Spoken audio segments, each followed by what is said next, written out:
Hi everyone, today's Technology Tip Thursday is how to create interactive slides with Google Slides. So let me show you an example of what I mean by interactive slides. So this is something I used with the younger grades to review parts of the computer. So this is a really good tool for all grades across all curriculums. It can be used in every grade level. The younger ones, it could be used at centers. The older ones, it could even be something they actually create to review a topic. So there's lots of different ways that you can implement this, but I will show you an example. So the way it's interactive is that things are linked to other slides within the Google Slides. So I click on Start, and it takes me to my first question. So this question asks the students where the monitor is. So notice when I click something that is wrong, it takes me to a page that says, oops, try again. It could give some sort of information like a hint if you wanted.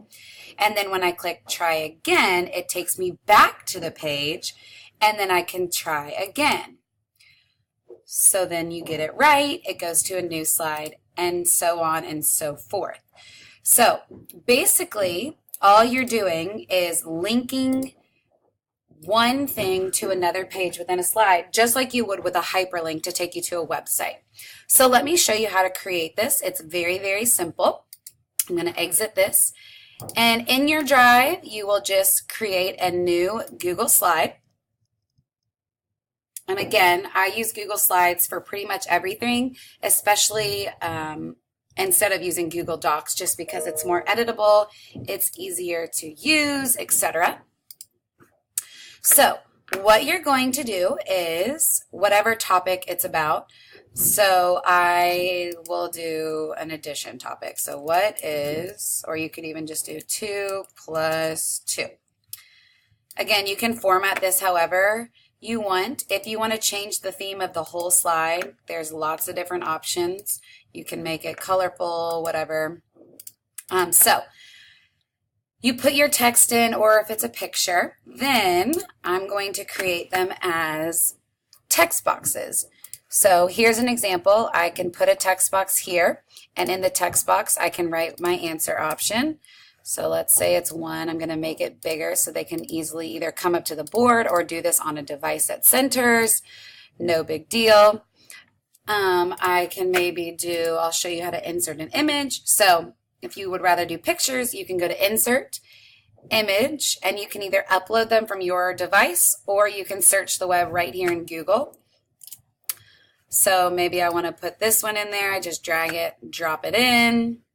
I prefer images to text, but obviously this would work differently for whatever concept you're doing. But I find for the little ones especially, the pictures are much better.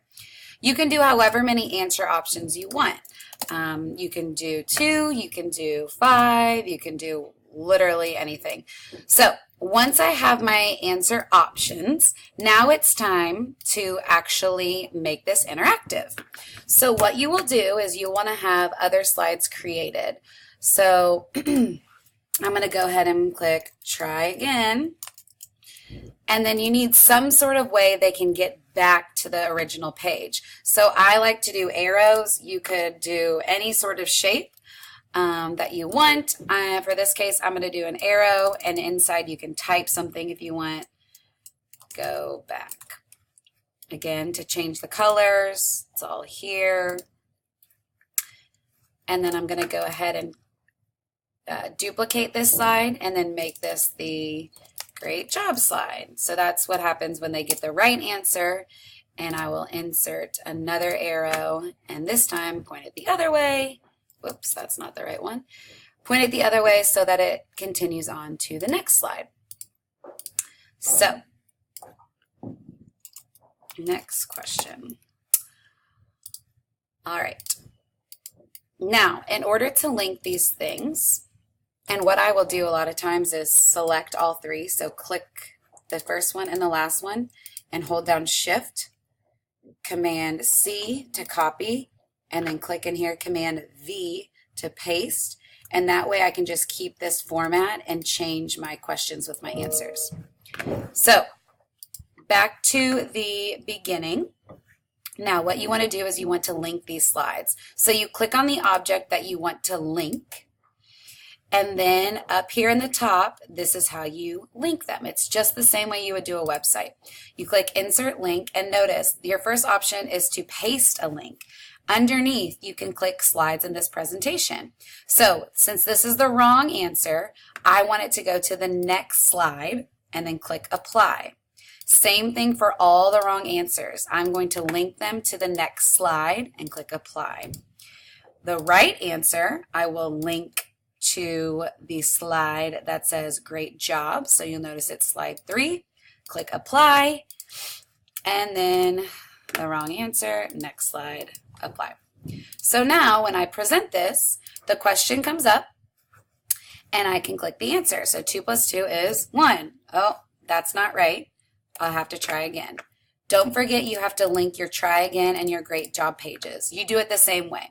So for try again, you click the arrow or whatever you want them to click.